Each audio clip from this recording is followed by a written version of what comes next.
આમ આદમી પાર્ટીના ધારાસભ્ય ચેતર વસાવાને 7 વર્ષની સજા થઈ છે, તેમની સાથેના લોકોને પણ સજા થઈ છે।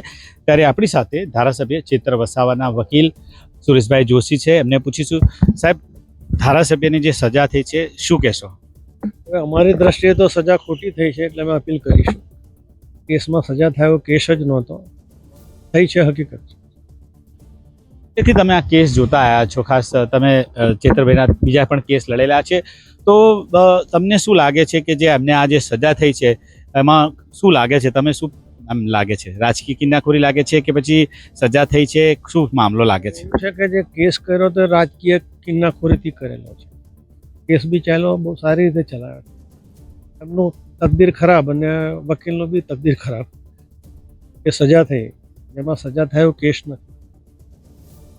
કે ધારાસભ્યને જે જૂના કેસ છે એ પણ કોર્ટે સંજ્ઞાનમાં લીધા છે આ જે ચુકાદાની અંદર, તો અને આર્ગ્યુમેન્ટમાં મેઇન કઈ આર્ગ્યુમેન્ટ જે થઈ હતી પરંતુ છતાંય સજા થઈ, તમારા તરફથી શું આર્ગ્યુમેન્ટ થઈ?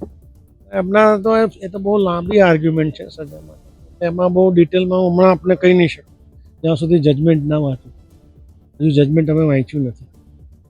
એ ફેસલા આજે ચુકાદો આવ્યો છે એ બાદનું તમારું રિએક્શન શું ને આગળ શું કાર્યવાહી? રિએક્શન તો છે કે અમે અપીલમાં જવાના, કારણ લાભમાં આવવો જોઈતો હતું પણ નથી આવ્યું।